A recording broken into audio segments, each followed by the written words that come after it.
আলহামদুলিল্লাহ, সমস্ত প্রশংসা একমাত্র মহান আল্লাহ তাআলার জন্য। সকলে বলি আলহামদুলিল্লাহ। দরুদ সালাম বর্ষিত হোক রাসূলের প্রতি, যে রাসূল সাল্লাল্লাহু আলাইহি সাল্লাম গোটা মুসলিম উম্মাহর জন্য একটা আদর্শ। সেই রাসূল সাল্লাল্লাহু আলাইহি সাল্লামের উপর আমরা দরুদ পাঠ করি। সকলে বলি সাল্লাল্লাহু আলাইহি ওয়াসাল্লাম। সম্মানিত উপস্থিতি, আমি আপনাদের সামনে কোরআনুল কারীমের সূরা আহজাবের 35 নম্বর আয়াত পাঠ করেছি। আল্লাহ রাব্বুল আলামিন যদি তৌফিক দান করেন, উক্ত আয়াতের উপর কিছু কথা বলে আমার বক্তব্য শেষ করব ইনশাআল্লাহ। সম্মানিত উপস্থিতি, আজকে আমার আলোচ্য বিষয় হচ্ছে আল্লাহ রাব্বুল আলামিন কোন নারী এবং কোন পুরুষদেরকে ক্ষমা করে দিবেন, সে সম্পর্কে কিছু কথা বলে আমার বক্তব্য শেষ করব ইনশাআল্লাহ। সম্মানিত উপস্থিতি, এই আয়াতটি কি কারণে এসেছে, এই কারণটা একটু জানা দরকার। আল্লাহ রাসূল সাল্লাল্লাহু আলাইহি সাল্লাম যে কোনো জায়গায়, যে কোনো মেম্বরে যেখানে ভাষণ দিতেন, সব সময় পুরুষের কথাই বলতেন। পুরুষদের সম্পর্কে বেশি আয়াত অবতীর্ণ হয়েছে। পুরুষদের সম্পর্কে সব কিছু ডিটেইলস খোলামেলা কথা বলেন।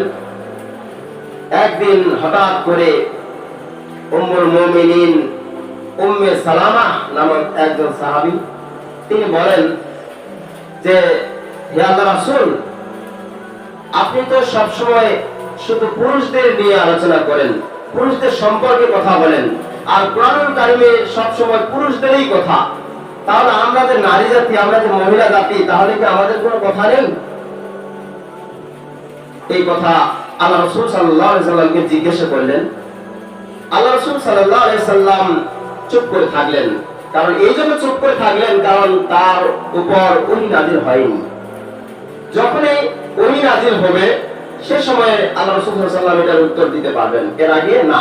কারণ আল্লাহ রাব্বুল আলামিন বলেছেন যে, ওয়া মা ইয়ানতিকু আনিল হাওয়া ইন হুয়া ইল্লা ওয়াহয়ুন ইউহা। তোমাদের নবী কোনো কিছুই কথা বলেন না যতক্ষণ পর্যন্ত আল্লাহর পক্ষ থেকে ওহী নাযিল না হয়, ততক্ষণ পর্যন্ত নবী কোনো কথা বলেন না। এইজন্য উম্মে সালামা যে কথা, যে প্রশ্ন করেছেন, এই প্রশ্ন শুনে তিনি উত্তর না দিয়ে চুপ করেছিলেন। তো উম্মে সালামা এই প্রশ্ন করার পরে আসেন, মনোযোগ সহকারে আসেন, কোনো কিছু কথা বলেন নেই। আল্লাহ রাসূল সাল্লাল্লাহু আলাইহি সাল্লাম একদিন মিম্বরে উঠে ভাষণ দিচ্ছিলেন, আর উম্মে সালামার বাসা বা ঘর ছিল পাশে। তো যখনই উম্মে সালামা শুনছিলেন, কিন্তু আল্লাহ রাসূল সাল্লাল্লাহু আলাইহি সাল্লাম বক্তব্য দিচ্ছেন বা ভাষণ দিচ্ছেন, এই ভাষণ দেওয়ার সময় মনোযোগ সহকারে উম্মে সালামা শুনতেছেন যে কি কথা বলেন।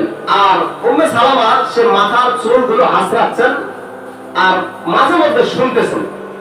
তো এই মাথার চুল হাসরানো অবস্থায় হঠাৎ করে আল্লাহ রাসূল সাল্লাল্লাহু আলাইহি সাল্লাম বলে ফেললেন, ইয়া আইয়ুহান নাস, হে মানুষেরা, হে সাধারণ মানুষেরা, ইন্নাল্লাহা ইয়াকুলু, নিশ্চয় আল্লাহ রাব্বুল আলামিন বলেছেন, ইন্নাল মুসলিমিনা ওয়াল মুসলিমাত ওয়াল মুমিনিনা ওয়াল মুমিনাত।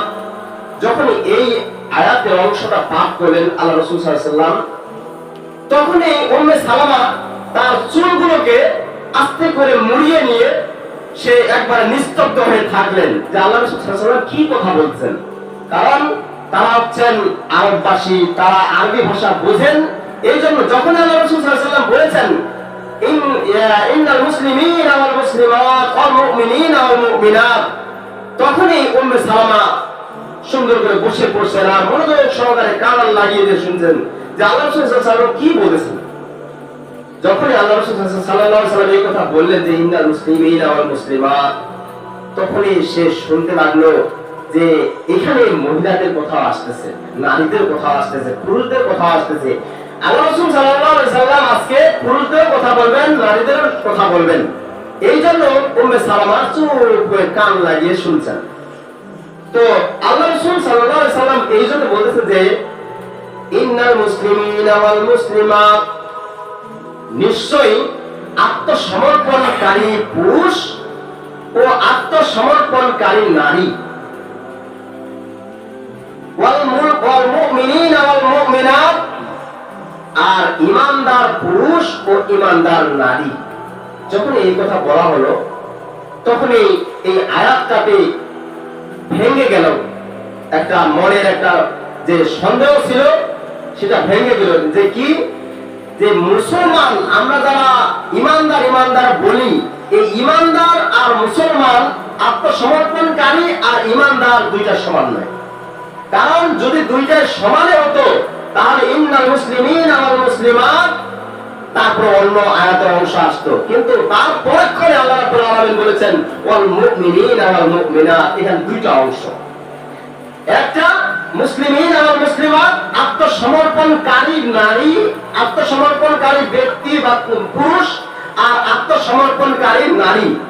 আর আরেকটা হচ্ছে ইমানদার পুরুষ আর ইমানদার নারী। এখানে দুইটা অংশ হচ্ছে, একটা আত্মসমর্পণকারী পুরুষ আর নারী, আর হচ্ছে ইমানদার পুরুষ আর ইমানদার নারী। তো বিভিন্ন ধরনের তাফসীর কারকেরা, মুহাদ্দিসিনরা এরা বলেছিল যে এখানে দুইটা অংশ হওয়ার কারণ হচ্ছে যে আত্মসমর্পণকারী সবাই হতে পারবে, আত্মসমর্পণকারী সবাই হতে পারবে, কিন্তু ইমানদার সবাই হতে পারবে না। আত্মসমর্পণকারীরা কারা? যারা শুধু নামেই মুসলমান, যারা শুধু খাজনা দেওয়া মুসলমান, যারা শুধু খালি নামটা রেখেছে যে আমি মুসলমান ঘরে জন্ম হয়েছি, এই নামটা ধরে আছে, এরা হচ্ছে আত্মসমর্পণকারী, মানে সারেন্ডারকারী। যে আমি সারেন্ডার করলাম যে আমি ইসলাম ধর্মের মধ্যে আছি। আর যারা মুমিন, মুমিন কারা?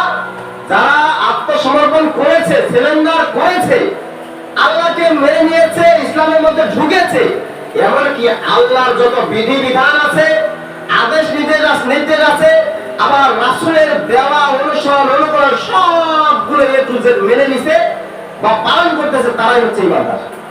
সম্মানিত উপস্থিতি, তাহলে এখান থেকে দেখা যায় আমরা যারা পাঁচ ওয়াক্ত নামাজ পড়ি না, আমরা যারা উসুর যাকাত দেই না, আমরা যারা সত্য কথা বলি না, আমরা যারা সাধারণ উপকার করে বেড়াই, কিন্তু আমরা নিজেকে বলি যে আমরা ইমানদার, আমরা মুসলিম, আমরা আমাদের মধ্যে ইমান আছে, আমরা কোনো সময়ের জন্য ইমানদার হতে পারবো না। কারণ ইমানদার হতে গেলে ইসলামের যত বিধিবিধান আছে সবগুলোকে মেনে নিয়ে পালন করতে হবে, তার ইমানদার হতে হবে। আর মুমিন আত্মসমর্পণকারী হওয়া যাবে সাধারণভাবে। যদি একজন হিন্দু মানুষ আসে বলে কালিমা শাহাদাত লা ইলাহা ইল্লাল্লাহ ওয়া আশহাদু আন্না মুহাম্মাদুর রাসূলুল্লাহ, সে আত্মসমর্পণ করলো, লা ইলাহা ইল্লাল্লাহ পাঠ করলো, সে আত্মসমর্পণ করলো, তাই বলে কি সে ইমানদার হলো? কোনদিন তাকে ইমানদার বলা যাবে না। ইমানদার হতে গেলে ভিতরে ঢুকতে হবে, বুঝতে হবে, বুঝে শুনে আমল করতে হবে, তাহলে ইমানদার হওয়া যাবে। নচেত ওই আত্মসমর্পণকারী হিসেবে থাকতে হবে। আমরা সাধারণত যারা আমরা ইবাদত করি না, কিন্তু আমরা মুখে মুখে বলি আমাদের ইমান আছে, আমরা নাস্তিক না, আমরা হিন্দুবাদী না, আমরা সনাতন ধর্মে না, এগুলো যারা কথা বলি আসলে আমরা ইমানদার না, আমরা হচ্ছে সারেন্ডারকারী, মানে আত্মসমর্পণকারী, মানে ইন্নাল মুসলিমিনা ওয়াল মুসলিমাত, মানে মুসলমান নারী এবং মুসলমান পুরুষ। এখানে শুধু ইসলামের মধ্যে ঢোকা হচ্ছে, আর নামটা সিগনেচার হয়েছে, নামটা ঢোকানো হয়েছে, এরা হচ্ছে মুসলমান। আর ইমানদারকে যারা নাম ঢুকেছে এমনকি কাজ কর্মে ব্যস্ত রয়েছে, তারা হচ্ছে ইমানদার। সম্মানিত উপস্থিতি, তাহলে এই অংশ থেকে বোঝা গেল যে এই আমরা যারা ইমানদার বলে মনে করি, আমরা ইমানদার না, আমরা হচ্ছে ইসলামের মধ্যে ঢুকছি কেবল, ইসলামের মধ্যে ঢুকছি কেবল। ইমানদার হয়েছেন তারাই যারা সাহাবী ছিলেন, আল্লাহ রাসূল সাল্লাল্লাহু আলাইহি ওয়াসাল্লামের যখন কথাটা শুনেছেন তখনই তারা মেনে নিয়েছেন। আরববাসীরা আল্লাহ রাসূল সাল্লাল্লাহু আলাইহি ওয়াসাল্লামের সামনে এসে বলতেছে, হে মুহাম্মদ, আমরা ঈমান আনলাম, আমরা ঈমানদার। তখন আল্লাহর পক্ষ থেকে বলতেছে, বল হে নবী, তুমি বলো যে তোমরা ঈমানদার না।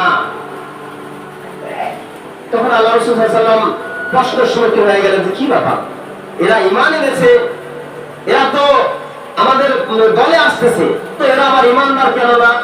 তখন আল্লাহ রাসূল সাল্লাল্লাহু আলাইহি ওয়াসাল্লামকে বলা হচ্ছে যে তারা ঈমানদার নয়, তবে তুমি বলো হে নবী, তুমি তাদেরকে বলো যে তোমরা আত্মসমর্পণকারী, তোমরা মুসলমান, খালি ওয়াল মুসলিমিনা ওয়াল মুসলিমাত, তোমরা মুসলমান নারী এবং পুরুষ। আর ইমানদার হিসেবে যদি আখ্যায়িত হতে চাও, তাহলে ইসলামের মধ্যে যত প্রথম ঢুকতে হবে, ঢোকার পরে ইসলামের যত বিধিবিধান আছে, যত নিয়ম কানুন আছে, যত আদেশ নির্দেশ আছে, সবগুলোকে পুঙ্খানুপুঙ্খ রূপে মেনে নিয়ে পালন করতে হবে, ইবাদত করতে হবে, তারপরে হওয়া যাবে ইমানদার।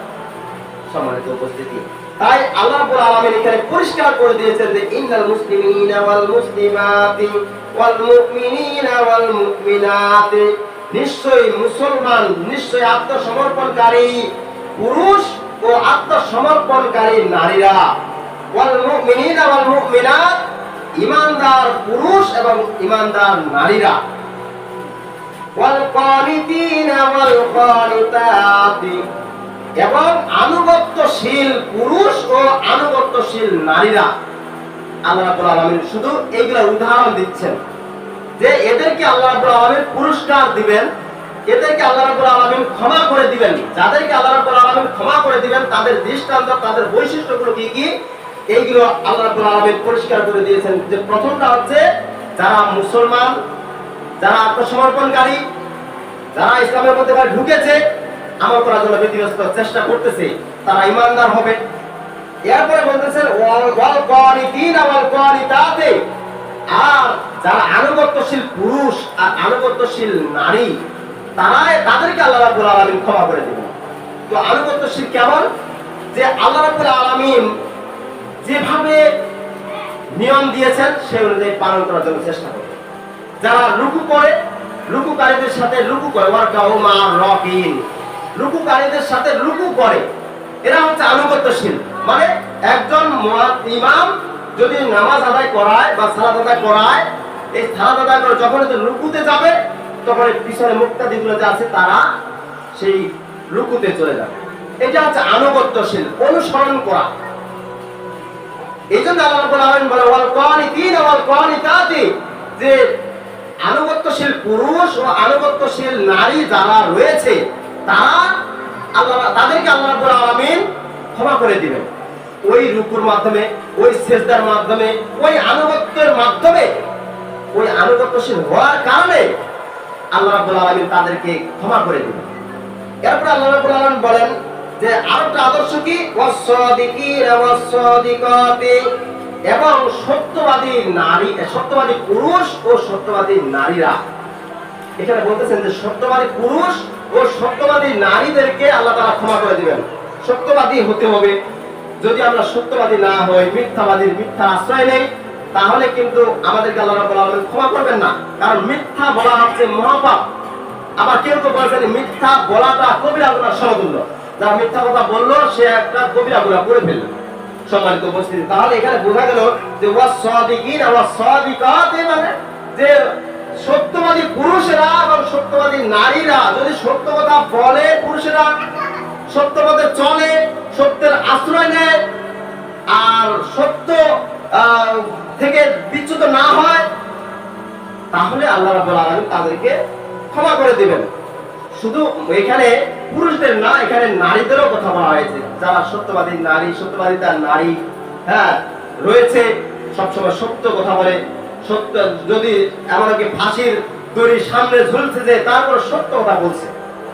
খুব কঠিন একটা সমস্যা যে এখানে যদি মিথ্যা কথা বলা যায় তাহলে সে উপকার পাবে, ওই সময় সে যায় সত্য কথা বলে। ওই নারীটা যদি বলে যে না, এই কথাটা বলা যাবে না, এখানে সত্য কথা, তাহলে এই নারীটাও আল্লাহর কাছে ক্ষমা পাবে। আল্লাহ তাআলা তাকে ক্ষমা করে দিবেন, যত পাপ আছে তার পাপগুলো মিটিয়ে দিবেন যদি সে সত্য কথা বলে।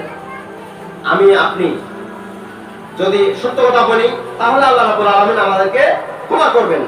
এরপর আল্লাহ রাব্বুল আলামিন বলেন ওয়াস-সাবিরিনা ওয়াস-সাবিরাতি, আর আরেকটা বৈশিষ্ট্য আছে যে এই বৈশিষ্ট্যটা পালন করবে তাদেরকে আল্লাহ তাআলা ক্ষমা করবেন, যে ধৈর্য ধারণকারী নারীরা এবং ধৈর্য ধারণকারী পুরুষেরা, যারা বিপদ আপদে ধৈর্য ধারণ করে। বিপদ আপদ মানে একটা বড় ধরনের বিপদ এসে গেছে সামনে, এই সময় আমরা ধৈর্য ধারণ করতেছি। যদি আমরা ধৈর্য ধারণ করতে পারি, আবার নারীরাও যদি এভাবে বিপদের সময় ধৈর্য ধারণ করতে পারে, বা অভাব অনটনের সময় ধৈর্য ধারণ করতে পারে, এই ধৈর্যের বিনিময়ে আল্লাহ তাআলা তাদেরকে ক্ষমা করবেন, আমাদেরকেও ক্ষমা করবেন যদি আমরা বিপদ আপদের সময় ধৈর্যটা ধরে থাকতে পারি। কারণ ধৈর্য একটা এমন জিনিস, ধৈর্য সবাই ধরতে পারে না। আল্লাহ তাআলা বলেন ওয়াস্তাইন বিস-সাবরি ওয়াস-সালাহ ইন্নাল্লাহা মা'আস-সাবিরিন, যে তোমরা সালাত আদায় করো এবং সালাতের মাধ্যমে তোমরা সাহায্য প্রার্থনা করো আল্লাহর কাছে। আর কিভাবে? ধৈর্যের সাথে সালাত আদায় করতে হবে। আমরা সালাত আদায় করতে আসি অধৈর্য হয়ে পড়ি, যখন একটু দেখা যায় যে খুব একটু লম্বা হয়ে গেল, আমরা অধৈর্য হয়ে শুরু করে দিচ্ছি, হুজুর কতক্ষণ নামবে, এটাই মনে করি। তো আমরা ধৈর্য হারা হয়ে যাই। যেখানে আল্লাহ রাব্বুল আলামিনের বিধান অনুযায়ী কথা হচ্ছে, যেখানে আল্লাহ রাব্বুল আলামিনের কোরআনের আয়াত পাঠ করে শোনানো হচ্ছে, সেখানে আমরা অধৈর্য হয়ে যাই। কারণ নিয়ম কারণ জানতে আমরা চেষ্টা করি না। কারণ আমাদের তো জানা আছে, কিন্তু জানা আছে ঠিক আছে, আপনারা কোরআন হাদিস সব জানতে পারেন, কিন্তু স্মরণ হয়তো থাকে না। যে এই জিনিসটা আজকে যদি বলা হয়, এই জিনিসটা আপনারা অনেক আগে জানছেন, কিন্তু আজকে যদি আমি বলি তাহলে আপনাদের স্মরণ থাকে গেল, স্মরণ অনুযায়ী আপনারা কাজ করা শুরু করলেন। তাহলে এটা হচ্ছে স্মরণ করে দেওয়া। সম্মানিত উপস্থিতি, তো আমরা ধৈর্য হারাবো না। অনেক সময় দেখা যায় যে সংসারে অভাব অনটন হয়ে যায়, তো কতগুলো নারী করে কি যে স্বামীর বাড়ি থেকে বাপের বাড়ি চলে যায় অধৈর্য হয়ে। কারণ একটু অভাব অনটন থাকতে পারে স্বামীর, যে স্বামীর অভাব অনটনের জন্য সে অভাবটাকে সহ্য করতে পারলো না, ধৈর্য ধরতে পারলো না, সে স্বামীর বাড়ি থেকে বাপের বাড়িতে চলে গেছে। আর বাপের বাড়িতে যা বলতেছে কি যে আমি ওর সংসার করবো না। কি জন্য? ওর নুন আনতে পাল্লা ফুরে যায়, আর আমি ওর সংসার করবো কিভাবে? সম্মানিত উপস্থিতি, ওই নারীরা আল্লাহর কাছে ক্ষমা পাবে না, আল্লাহ তাকে ক্ষমা করবেন না যদি এই ভুলটা করে থাকে। সম্মানিত উপস্থিতি, তাহলে এখানে বোঝা গেল যারা ধৈর্যশীল পুরুষ, যদি আমরা ধৈর্য ধারণ করতে পারি তাহলে আল্লাহ তাআলা আমাদেরকে যত গুনাহ আছে সবগুলো ক্ষমা করবেন। আর ওয়াসাবিরাতে, আর যারা ধৈর্যশীল নারী যদি বিপদ আপদের সময় অভাব অনটনের সময় ধৈর্য ধারণ করে থাকতে পারে, তাহলে ওই নারীরা আল্লাহর কাছে ক্ষমা পেতে পারে, ক্ষমা করবেন। এরপরে আল্লাহ রাব্বুল আলামিন বলেন ওয়াল খাশিঈনা ওয়াল খাশিয়াতি, এবং ওই সমস্ত পুরুষ যারা ভয় ভয় করে চলে, আল্লাহর যে কাজটা করতে পারলো না, কিন্তু সে ভয়ে নিথর হয়ে গেল, মানে ভয়ে মনে হয় যে একবার নিস্তব্ধ হয়ে গেল যে আমি এই কাজটা করতে পারলাম না। মানে যে জোহরের সময় আজকে সালাতে ধরতে পারলো না, জোহরের সময় তাকবীরে উলা ধরতে পারলো না। এই তাকবীরে উলা যখন ইকামত হয়, এই ইকামত হওয়ার সময় ইকামতটা ধরতে পারলো না, ও যদি সেই সময় ভীত হয়ে যায়, আজকে আমি তাকবীরটা ধরতে পারলাম না, আল্লাহ আমাকে তুমি ক্ষমা করো কি না করো, আল্লাহ আমি জানি না, তুমি সবকিছু জানো। এই যে ভয়টা নিয়ে আসা, একটা তাকবীরে উলা যদি জামাত হচ্ছে, যে সাহাবীদের সময় আল্লাহ রাসূল সাল্লাল্লাহু আলাইহি ওয়াসাল্লামের সময় যে যখন এই মুয়াজ্জিন ইকামত দিত, এই ইকামতটা যদি একজন সাহাবী ইকামতটা পেল না, নামাজ পেয়েছে একবার 4 রাকাতের জায়গায় 4 রাকাত ফরজ আদায় করছে, কিন্তু সে তাকবীরটা ধরতে পারে নাই শুধু, এই জন্য সেই সাহাবীগুলো 3 দিন খালি শোক দিবস পালন করত। আর আমি আপনি করি কি, ইকামত হচ্ছে হোক না, সূরা ফাতিহা শেষ হোক না, সূরা ফাতিহা শেষ অন্য সূরা ধরুক না, অন্য সূরা ধরলে তারপর আমি হাজির হচ্ছি। কারণ রুকু করার সময় রুকু করতে হবে। সম্মানিত উপস্থিতি, এটা আমরা ওই জন্য বললাম যে প্রথমে আমরা ইমানদার হতে পারিনি, আমরা মুসলমান হয়েছি খালি, কেমন আমরা আত্মসমর্পণকারী হিসেবে আসি খালি, কিন্তু ইমানদার এখনো হতে পারিনি। কারণ আল্লাহ রাব্বুল আলামিন দৃষ্টান্ত তো দিয়ে দিয়েছেন প্রথমে, যে ইমানদার আর আত্মসমর্পণকারী দুইটা দুই মত। ইসলাম আর ঈমান দুইটা দুই জিনিস। ইসলাম হচ্ছে আত্মসমর্পণকারী করা, আর ঈমান হচ্ছে সেটা যে মনে প্রাণে বিশ্বাস, দৃঢ় বিশ্বাস নিয়ে থাকা। সম্মানিত উপস্থিতি, তাহলে এখান থেকে বোঝা গেল যে যারা ভীত হয়ে ইবাদত বন্দেগী করতে আসলো ভয় ভয় নিয়ে, কিন্তু একটা ওয়াজিব ছুটে গেল বা একটা ফরজ ছুটে গেল বা একটা সুন্নাত ছুটে গেল, এই জন্য সে ভয় করলো। এই ভয় করার কারণে আল্লাহ তাআলা তার ভয়টাকে কবুল করে নিয়ে তাকে যার যতটুকু মানে পাপ হবে বা যতটুকু সে সওয়াবের ভাগীদার হলো না, সেটা আল্লাহ রাব্বুল আলামিন সেদিন পরিপূর্ণ করে দিবেন। সেরকম ওয়াল খাশিয়াতি, পুরুষেরা যেমন সেরকম নারীরাও যদি কোনো ওয়াক্ত ছুটে যায়, এই ওয়াক্ত ছুটে যাওয়ার সময় সে যদি মনে করে আজকে আমি জোহরের সালাতটা আদায় করতে পারলাম না, ঠিক টাইম আমার শেষ হয়ে গেল, আসর পার হয়ে গেল, আসরের শেষ মুহূর্তে অর্থাৎ মাগরিবের পূর্ব মুহূর্তে যায় জোহর আসর উঠাচ্ছে, এই সময় সে বলতেছে কি যে সেই আল্লাহ আমি আজকে জোহর আসর একবারে পড়ার লাগলো, আমার আজকে ওই দুইটা সালাত একবার আদায় করতে লাগলো, আল্লাহ আমার যে পাপ হলো, আল্লাহ আমার যে ঘাটতিটা হলো সেই ঘাটতিটা তুমি পূরণ করে দিও। এই যে ভয় ভয় করে আল্লাহর কাছে দাঁড়ানো, এই দাঁড়ানোটাই হচ্ছে আল্লাহ তাআলা এই দাঁড়ানো অবস্থায় আল্লাহ তাআলা তার যতগুলো পাপ হবে, তার যতগুলো ক্ষমা কমতি হবে সালাতের মাধ্যমে সবগুলো আল্লাহ তাআলা পরিপূর্ণ করে দিবেন, এমনকি তার পাপগুলোকে মিটিয়ে দিবেন। এরপরে আল্লাহ রাব্বুল আলামিন বলেন যে ওয়াল মুতাসাদ্দিকিনা ওয়াল মুতাসাদ্দিকাতি, আর ওই পুরুষ যারা দানশীল, বেশি বেশি দান করে, যারা বেশি বেশি দান করে, ওই পুরুষদেরকে আল্লাহ রাব্বুল আলামিন ক্ষমা করে দিবেন। এই দানের বিনিময়ে আল্লাহ রাব্বুল আলামিন ক্ষমা করবেন। কিন্তু আমরা তো দান করতে চাই না। দান করতে এখন আজকে শুক্রবার 5 টাকা 10 টাকা দান করতে হবে, খালি পাঞ্জাবিটা ঝাড়া দিয়ে চলে আসছে, কিন্তু 10 টাকা নিয়ে আসেনি। এই যে আমরা দানশীল, মানে দান করি ওরকম কম, হঠাৎ দান করি, কিন্তু দেখবেন আমরা গ্রামে আছি এই জন্য 10 টাকাকে খুব কঠিন মনে করতেছি, কিন্তু শহর বন্দরে যাবেন যে শহরের একটা মসজিদে দান করতেছে, দান বলে কত হচ্ছে 10,000 টাকা, 9,000 টাকা, 12,000 টাকা, এরকম করে। আমি একটা ঢাকা শহরে একটা মসজিদে নামাজ পড়তাম, তো নামাজ পড়ার পরে শুক্রবারে যাই, তো শুক্রবারে আর ঘোষণা দিত যে কত টাকা আজকে আদায় হয়েছে, কত টাকা আজকে দান করেছে মানুষ। তখন বলা হয় যে আজকে মানুষেরা এই আজকে মুসল্লিরা দান করেছে 11,000 টাকা। সবাই বলে মারহাবা, মাশাআল্লাহ, অনেক টাকা হয়েছে। অনেকে আবার বলে কি আজকে খালি 10,000 টাকা উঠলো, গত সপ্তাহে তো 15,000 টাকা উঠছিল। ওরা হিজাইটি করে দান করে, একজন 10 টাকা দান করলো, আর একজন 20 টাকা দান করার চেষ্টা করে, ওরা হিজাইটি করে। আর আমাদের সমাজে 10 টাকা দান করছে পকেটটা সিগরে আছে।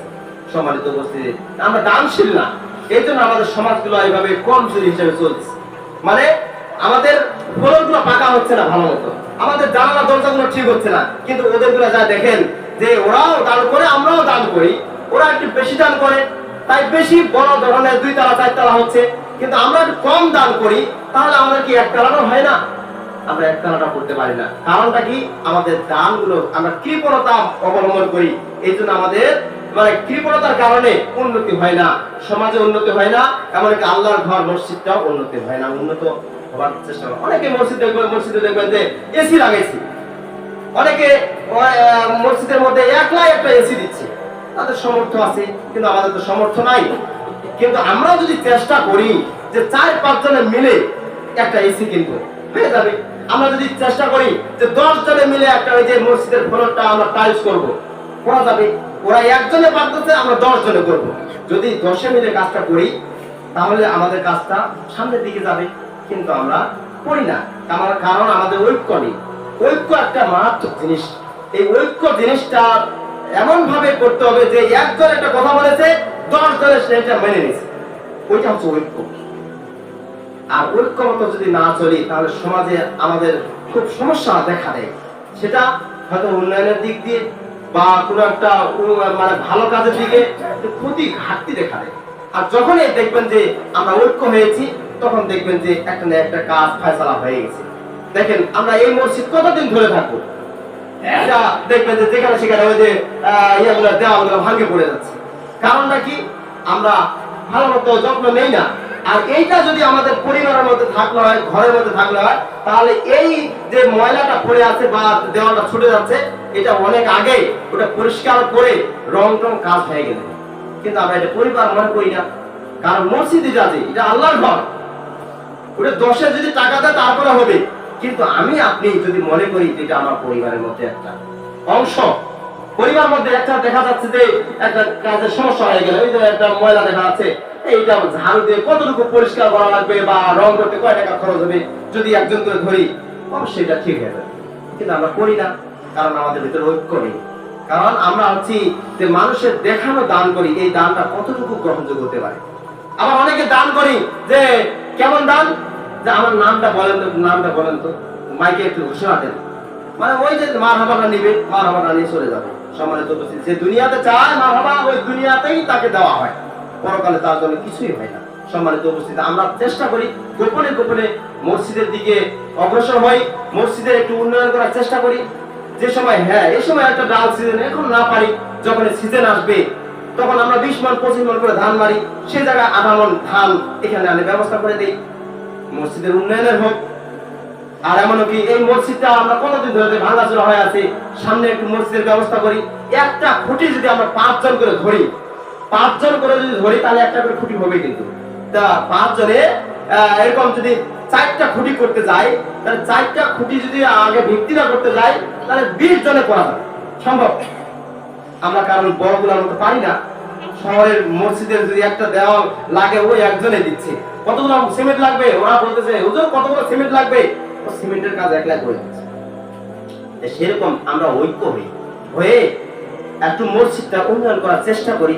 ভাঙ্গাচোরা মসজিদ, অনেকে বলে কি মসজিদটা উন্নয়ন হয় না, রংটা ভালো মতো দেখা যায় না, মসজিদটা ছোট হোক তারপর একটু পরিষ্কার আছে না, যে দেখেন সেখানে ওই যে জানালাগুলো ওই যে ঝালাই করা হয়েছে বা মানে করা হয়েছে ওইভাবে আছে। কারণ একটা রুচি সম্মত আছে, বাইরের একটা মানুষ যদি আসে যদি সামনে দেখে যে এখানে দেওয়ালটা কেমন হয়েছে দেখেন, তো ওই সময় চোখটা হানি মানুষটা ওইখানে যাবে। আবার যদি পিছনে সুযোগ পায় আরেকজনকে বলবে যে ভাই এখানে কি বড় বড় মানুষ নাই, মসজিদটা দেওয়া নাকি দেখে না, সমস্যা হয়ে গেছে, যে ভাঙচুর ধরছে, ওটা কি আল্লাহর ঘর তাই বলে কি ফেলাই দিচ্ছেন, পিছনে কথা বলে চলে যায়। অনেক দেখছি এরকম কথা বলে চলে যায়। তখন ওই লোকটা বাধ্য হয়ে বলে কি ভাই ওরকম তো সরকারি চাকরিজীবী নাই, কারণ আমরা সেই সময় ছোট হয়ে যাই। কিন্তু আমরা খাই, 3 বেলায় খাই, কেউ কিন্তু কম খাই না। আলুর ভর্তা ডাল দিয়ে খাই, তারপর 3 বেলা খাই, কেউ কম খাই না। কিন্তু যখনই একটা মানুষ কথা বলে ফেললো, ওই সময় ওই লোকটাকে মনের ভিতর ত্যাগ দিতে হবে। এই লোকটা আজকে বলে গেল, না দেখি তো একটু কমিটিকে জানাই তো এটা কতটুকু করা যায়, চেষ্টা করি আমিও কিছু মানে দেই সম্পদ এখানে। তো ওই সময় ওই প্রস্তাবটা ধরে রাখতে হবে, তাহলে উন্নয়ন করা সম্ভব। সম্মানিত উপস্থিতি, তাই শুধু পুরুষেরা না, মহিলারাও চেষ্টা করলে পারে। মহিলারা যদি বলে যে আমি প্রতি শুক্রবারে 10 টাকা 20 টাকা নিয়ে আসবো, মসজিদ দান করবো, তারাও পারে। স্বামীর সম্পদ থেকে চাইয়ে নিয়ে আসতে হবে, হ্যাঁ, না বলে চুরি করে নিয়ে আসা যাবে না। স্বামীকে যদি বলা হয় যে আমি আজকে 10 টাকা দান করবো, স্বামী কি না করবে? কোনো সময় না করবে না। 10 টাকা নিয়ে আসবেন। যদি 20টা মহিলা আসা হয় মসজিদে, আর 20টা মহিলা যদি 10 টাকা করে নিয়ে আসা হয়, তাও 200 টাকা, 200 টাকা। আর পুরুষেরা যদি 10 টাকা করে নিয়ে আসে, তাহলে যদি 50 জন হয়, তারপরে অনেক 500 টাকা হয়ে যায়, তাহলে 5 আর 200 700 টাকা হয়ে গেল উন্নয়ন। আর যদি বেশি বেশি পারি, অনেক টাকা পয়সা ছেলে সন্তান খাই ফেলাচ্ছে, 10 টাকা জায়গা 20 টাকা 50 টাকা, এমন ছেলে সন্তান আছে বাড়িতে 50 টাকা হয় না, তার পিছনে খরচ হয়ে যাচ্ছে। কিন্তু ওই জায়গা থেকে 10 টাকা আপনার বাচ্চাটাকে কম খাওয়ায় ওই 10 টাকা মসজিদে আনার চেষ্টা করেন। কারণ এটা একটা পরিবার, এটা পরিবারের মধ্যে। সমাজের মানে কি, আমরা এই মসজিদে আসি মানে কি, আমরা একটা পরিবারের মধ্যে আছি, একটা পরিবার নিয়ে আমরা এখানে আছি। সমাজ মানে কি, কয়েকটা পরিবার নিয়ে একটা তো সমাজ হয়, তাহলে আমরা একটা সমাজের মধ্যে আছি। কারণ আল্লাহ রাসূল সাল্লাল্লাহু আলাইহি ওয়াসাল্লাম বলেছেন আল মুসলিমুনা কাযাফাতুন ওয়াহিদা ইনস্তাকাইলুহু ওয়া ইনস্তাকা কুল্লুহু। তাহলে দেখেন ওই হাদিসটা কি বলেছেন, যে সমস্ত মুসলমানেরা, সমস্ত ঈমানদাররা একটা দেহের ভিতর আছে। সমস্ত মুসলমান ঈমানদার যারা আছে তারা একটা দেহের ভিতর আছে। যদি এর মধ্যে ইনস্তাকাইলুহু, কেউ যদি একটা মুসলমান যদি একটা চোখে আঘাত পায়, যদি একটা পোকা আসে ঠাস করে একটা চোখে লাগলো, সেই মরিচ পোকা আর লাগলে সেই ঝালানো শুরু করে দিছে, সেই সময় প্রত্যেকেই ব্যথা পায়। কিভাবে? একজন মানুষের ধরে নেন আমার চোখে একটু পোকা পড়ছে, পোকাটা দেখবেন যে এই পোকাটা তুলতে তুলতে আমাদের চোখের পানি কতটুকু ঝরতে আছে। আরেকজন বলতেছে ভাই হুজুর আপনার কি হয়েছে, চোখে কি হয়েছে? ভাই একটা পোকা পড়ছে এই জায়গায়, উপরে দেখি পরিবার আসে এনে দেখবেন যে ওর চোখ দিয়ে অনেকটা পানি পড়ে গেছে। কারণটা কি? কারণ একটা অন্তরে একটা সম্পর্ক আল্লাহ তাআলা এমন সৃষ্টি করে দিয়েছেন যে ওর চোখ দিয়ে শুধু পানি বেরোবে, আরেকজন দেখতে আসলেও চোখ দিয়ে পানি বেরোবে। তাহলে আল্লাহ তাআলা আমাদের অন্তরের ভালোবাসা, অন্তরের একটা যে মহব্বত সৃষ্টি করে দিয়েছে, এটা কি কোনোদিন চিন্তা করেছেন? সম্মানিত উপস্থিতি, আমরা এটা চিন্তা করি না। কারণ কোন সময় কোন জায়গা থেকে আল্লাহর একটা নিয়ামত, এই পানিটা যখনই আসে, আমি আপনি পানি তৈরি করতে পারি না, কিন্তু আল্লাহ রাব্বুল আলামিনের একটা নিয়ামত থেকে কোন সময় বলতে হয় না যে পানি একটু বের করেন তো, কেউ তো বলতে হয় না। আপনার মন চাইছে, হঠাৎ করে পানি বের হয়ে চলে আসতেছে, কোন একটা ব্যথা পাইছেন, হঠাৎ করে পানি বের হয়ে আসতেছে, এই যে একটা নিয়ামত, আল্লাহ এটা শুকরিয়া আদায় করতে হয়। সম্মানিত উপস্থিতি, তাই আমরা দানশীল হই। দানশীল না হলে কোনো উন্নয়ন করা সম্ভব না। আমরা সব সময় চেষ্টা করব যে 10 টাকা 20 টাকা মসজিদে নিয়ে আসার। আল্লাহ তাআলা এই দানের বিনিময়ে আল্লাহ রাব্বুল আলামিন আমাদেরকে ক্ষমা করে দিবেন। আর আমাদেরকে ক্ষমা করে দিলেন, দেওয়ার পরে আমাদেরকে একটা উত্তম জায়গায়, উত্তম একটা জান্নাত আমাদের জন্য বরাদ্দ করে রাখবেন। আল্লাহ রাব্বুল আলামিন আমাদেরকে সেই জান্নাত হাসিল করার জন্য তৌফিক দান করুন, আমিন। সম্মানিত উপস্থিতি, এই আয়াতের অংশে আবারও বলছেন যে এখানে আবার বলছেন যে যারা আল্লাহর কাছে ক্ষমা পাবে ওই ব্যক্তি যারা সিয়াম পালন করে, সিয়াম পালনকারী পুরুষ এবং সিয়ামকারী নারীরা যদি সে সিয়াম পালন করে, রমজান মাসে সিয়াম পালন করে, আবার অন্যান্য সিয়াম গুলো যেমন শাওয়াল মাসে 6টা রোজা আছে, সিয়াম আছে, ওটা পালন করে, আবার প্রতি মাসে 3টা করে সিয়াম পালন করে, আইএমএ 20 যাকে বলা হয়, ওই সিয়াম গুলোর নাম হচ্ছে আইএমএ 20। সেটা হচ্ছে আরবি মাসের 13, 14, 15, এই 13, 14, 15 তারিখে আপনারা সিয়াম পালন করবেন। কারণ এখানে আল্লাহ রাব্বুল আলামিন বলেন যে ওই সমস্ত ব্যক্তিদেরকে আল্লাহ রাব্বুল আলামিন ক্ষমা করবেন। তারা কারা? যারা রমজান মাসে সিয়াম পালন করে, ওই ব্যক্তি, ওই পুরুষ, এবং রমজান মাসে ওই সমস্ত নারীরা সিয়াম পালন করে। শুধু সিয়াম ওই রমজান মাস না, অন্যান্য যারা যেগুলো নফল সিয়াম রয়েছে সেগুলো পালন করে, ওই সমস্ত নারী এবং পুরুষদেরকে আল্লাহ রাব্বুল আলামিন ক্ষমা করে দিবেন।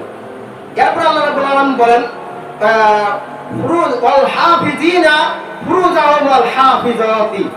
এখানে বলা হয়েছে যে ওই সমস্ত পুরুষদেরকে আল্লাহ তাআলা ক্ষমা করবেন যারা তাদের লজ্জা স্থানকে হেফাজত করে। সম্মানিত উপস্থিতি, যারা ওই সমস্ত পুরুষদেরকে আল্লাহ তাআলা ক্ষমা করবেন যারা লজ্জা স্থানকে হেফাজত করে, ওই সমস্ত পুরুষদেরকে। আবার ওই সমস্ত নারীদেরকে আল্লাহ তাআলা ক্ষমা করবেন যারা লজ্জা স্থান হেফাজত করে, ওই সমস্ত নারীদেরকে। সম্মানিত উপস্থিতি, তাহলে এখানে দেখা গেল যে আমাদের লজ্জা স্থানকে ঢাকা আমাদের একান্ত কর্তব্য। লজ্জা স্থানকে কোনো সময়ের জন্য আমাদের প্রকাশ করা একেবারেই করা যাবে না। সম্মানিত উপস্থিতি, আমরা সবসময় মনে করি কি যে পুরুষরাই শুধু, মহিলারাই শুধু পর্দা করবে, মহিলারা শুধু হেফাজত করবে, পুরুষেরা না। সম্মানিত উপস্থিতি, এটা ভুল। কারণ পুরুষদের পর্দা আছে, কিন্তু পুরুষেরা পর্দাটা বুঝতে পারে না। দেখেন, পর্দা শুধু পুরুষদের কি মন আছে, পুরুষদের কি শুধু অন্তর আছে? না, মহিলাদেরও অন্তর আছে। মহিলারাও বুঝে, মহিলারাও ভাত খায়, মহিলারাও সবকিছু বোঝার চেষ্টা করে, মহিলারাও সংসার চালায়। আপনারাও সংসার চালান, আমিও সংসার চালাই, কিন্তু আমারও বুঝ যেমন, মহিলাদেরও বুঝ তেমনই। সম্মানিত উপস্থিতি, কিন্তু লজ্জা স্থান শুধু মহিলারাই থাকবে, শুধু লজ্জা স্থান শুধু মহিলারাই পালন করবে, পর্দা পালন করবে, পুরুষরা করবে না, এটা ভুল কথা। কারণ দেখেন, পুরুষরা আমরা কি করি জানেন? একটু যদি গরম হয়ে গেল, গরম যদি হয়ে গেল, কয়েকদিন আগে দেখা গেল যে একটু গরম বেশি, তাপমাত্রা 37 থেকে 38 উঠতেছে, এতে করতেছে কতগুলো মানুষ গায়ে শরীরের যে একটা গেঞ্জি আছে, গেঞ্জিটা পর্যন্ত রাখে না, ওটা খুলে একবার বাড়িতে রাখে এনে ভুঁড়িটা করছে 16 ইঞ্চি 17 ইঞ্চি, আর লঙ্গি খান পড়ছে একবার প্যাঁচ দিয়ে, আর গোটা গ্রামটা ঘুরে বেড়াচ্ছে। ইসে গরম রে, ইসে গরম রে। সম্মানিত উপস্থিতি, আপনি পুরুষ হয়েছেন, এই পুরুষ বলে আপনার গরম গরম বেশি লাগতেছে, কিন্তু মহিলারা যদি এরকম করে ঘুরতো, আপনি কি বলতেন? ওই সময় বলতেন এটা বেহায়া মহিলা, এটা বেশরম, এটা লজ্জা শরম নেই, এই জন্য মহিলারা আজকে এইভাবে ঘুরতেছে। সম্মানিত উপস্থিতি, মহিলারাও মন আছে, মহিলারাও আপনার লজ্জা স্থান দেখে, মহিলারা আপনাদের দিকে তাকায়, আপনাদের দিকে আকর্ষণ হয়। কারণ আপনারা পুরুষ, আপনি যদি একটা মহিলাকে যদি দেখেন, তাহলে আপনার আকর্ষণটা যেমন বাড়ে যায়, মহিলাদের তেমনই বাড়ে যায়। মহিলারা পুরুষেরা যেমন একটা জেনা কাজ করে, মহিলারাও সেরকম জেনা কাজ করে। সম্মানিত উপস্থিতি, একটু বোঝার চেষ্টা করেন যে আমরা কেন এরকম বেহায়া হচ্ছি। আমরা পুরুষেরা এত নিচু নামতেছি কেন? আমরা আমরা আমাদের শরীরে কাপড়টা পর্যন্ত রাখি না, কি কারণে? একটা গেঞ্জি তো রাখতে পারি। সম্মানিত উপস্থিতি, দেখবেন ব্রিজ গুলো যে আছে, ব্রিজে কতগুলো মানুষ একবারে গামছা নিচে একটা গামছা নিয়ে ঘুরাচ্ছে, আর গামছা নিয়ে ঘুরাচ্ছে, আর ওই ভুড়ির সামনে বাড়াচ্ছে। কি ব্যাপার? পুরুষ মহিলা সবাই যাচ্ছে, দেখতেছে, কারণ ওর যে একটা বডি আছে, একটা যে গঠন আছে, এটা তার তো দেখা হচ্ছে, মহিলারাও তো দেখতেছে। সম্মানিত উপস্থিতি, একটা হাদিস আপনাদেরকে বললে আপনারা বুঝতে পারবেন যে সাহাল ইবনে সাদ নামের একজন সাহাবী ছিলেন। এই সাহাবী এত সুন্দর চেহারা ছিল, এই চেহারার কারণে একজন ব্যক্তি আসে, আগন্তুক ব্যক্তি আসে, বলতেছে কি, ইস এত চেহারা সুন্দর, এই কথা বলছে। বলার পরে ওই ব্যক্তি সাথে সাথে ধ্যান পড়ে গেছে। পড়ার পরে বলতেছে কি, আল্লাহ রাসূল সাল্লাল্লাহু আলাইহি ওয়াসাল্লাম বলতেন, কি ব্যাপার, এর কারণটা কি? রক্ত পড়ে গেল। তখন অনেকক্ষণ পর জ্ঞান হারা হয়ে জ্ঞানটা ফিরে পাইছে। পাওয়ার পরে বলতে, তুমি কি কারণে পড়ে গেলা, কারণটা কি? আমি বলেছে, ইয়া রাসূলুল্লাহ, আমি শুধু বলছিলাম যে ওই লোকটার চেহারাটা সুন্দর, আমার কি ওর বডি ফিগারটা সুন্দর, আমি এতটুকুই বলছিলাম। এই কারণে ওই যে ওর কাছে চোখটা লাগাই দিছে, এই জন্য আল্লাহর পক্ষ থেকে তাকে ফায়দা হয়েছে। সম্মানিত উপস্থিতি, আমি আপনি কোন জায়গায়? সেই প্রথম জামানায়, রাসূলের জামানায় এরকম হয়েছে, এরকম মন্তব্য হয়েছে। তা আমি এখন শেষ জামানা, এখন তো বেশি পর্দায় মানে জেনা ব্যভিচার লুটতরাজ বেশি হচ্ছে, বেশি সমস্যার সম্মুখীন হচ্ছে আমরা এখন। সম্মানিত উপস্থিতি, আমরা চেষ্টা করব আমাদের লজ্জাস্থান ঢাকা। আমরা সবসময় বাড়ির মহিলাদেরকে তো বলবোই, তারা তো ভালো মতো পর্দা করবে। পুরুষেরা যাতে, মহিলারা যাতে দেখে যে ওই পুরুষটা এরকম বেহায়াপনা। আমার ধরে নেন একজন মহিলার স্বামী, সে খালি গায়ে ঘুরে বেড়াচ্ছে, ওই মহিলাকে বলা উচিত যে তুমি এখনই একটা গেঞ্জি পরো, না আর বাইরে যাইতে বলা। যদি মহিলাটা বলে, বা মানে বাড়িতে যদি মহিলারা একটু বলে বলা ভাষায় যে তুমি এইভাবে কোনো সময়ের জন্য বের হওয়া না, কারণ তোমার শরীরটা শুধু আমি দেখতে পারবো, বাকিরা, তাহলে দেখবেন যে প্রত্যেকটা পুরুষের গায়ে করবে গেঞ্জি। আর কোন কতগুলো মহিলা পর্দা করে, কিন্তু পর্দা করার পরেও দেখা যাচ্ছে যে কাপড় পরা না পরা সমান হয়েছে। যদি পুরুষেরা অর্থাৎ গার্জিয়ানরা যদি চাপ দেয় যে মেয়ে তুমি একবার বেরোতে পারবে না, ওইভাবে ওই কাপড়ে তোমার বাইরে হওয়া সম্ভব না, তুমি আমার বউ আছে বাড়িতে থাকবা, বাইরে হওয়া যাবে না ওই কাপড় পরে। যদি কাপড় পরে বের হতে হয় তাহলে পর্দা সহিত বের হতে হবে। তাহলে দেখবেন যে নারী পুরুষ উভয়ে ঠিক হয়েছে, পাপ আমাদের কম হবে। যদি আমরা লজ্জা স্থান ঠিক রাখতে পারি তাহলে আল্লাহ তাআলা আমাদেরকে ক্ষমা করবেন। আর যদি আমরা বেপরদা হিসেবে চলি, শুধু পুরুষ গেলাই খালি জান্নাতে যাবে, মহিলারা যাবে না, ওরাও যাবে, কিন্তু আপনাদের জন্য মহিলারাও যাচ্ছে জাহান্নামে, মহিলাদের জন্য আমরাও যাচ্ছি জাহান্নামে। তাহলে আমরা দুই পার্টিয়ে মানে দুই দলেই সমান পাপের অধিকারী হচ্ছি। সম্মানিত উপস্থিতি, আল্লাহ তাআলা আমাদেরকে সঠিক বুঝ দান করুন, আমিন। এরপরে আল্লাহ রাব্বুল আলামিন বলেন, ওয়াযাকিরিনাল্লাহা কাসীরান ওয়াযাকিরাতি, ওই সমস্ত পুরুষদেরকে আল্লাহ তাআলা ক্ষমা করবেন যারা আল্লাহ রাব্বুল আলামিনকে বেশি অনুসরণ করে চলে। ওই সমস্ত নারীদেরকে আল্লাহ তাআলা ক্ষমা করবেন যারা, যে নারীরা আল্লাহকে বেশি স্মরণ করে। কারণ এখনই একটা কাজ করতেছে, এই কাজটা যদি ভুল হয়ে যায়, সাথে সাথে বলতেছে এটা তো শরীয়ত বিরোধী কাজ, সাথে সাথে মনের ভিতর একটা আল্লাহ তো দেখতেছে। আপনি একটা খারাপ কাজ করলেন, জেনা কাজ করলেন, আপনি সাথে সাথে মনের ভিতর একটা ভয় নিয়ে আসলেন, আল্লাহ তো এটা আছে এখানে, আল্লাহ তো আমাদেরকে দেখতেছে, এই যে আল্লাহকে স্মরণ করলেন।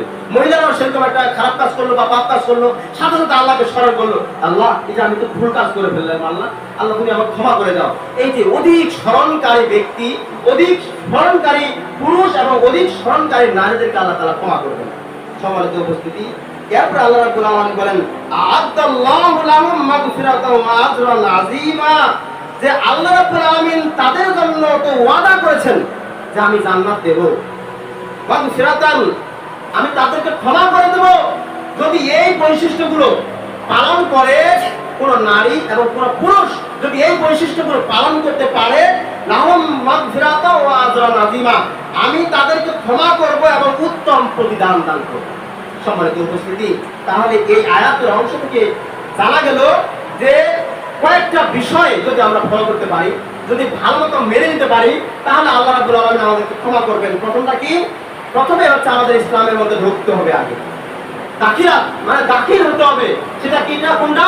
শুধু বলতে হবে যে আমি কালিমা পড়েছি, খালি লা আশহাদু আল্লা ইলাহা ইল্লাল্লাহ, লা ইলাহা ইল্লাল্লাহ, শুধু এতটুকুই পালন করেছেন, এতটুকুই করেছেন, কিন্তু ইবাদত করেন নাই। এরা হচ্ছে মুসলমান।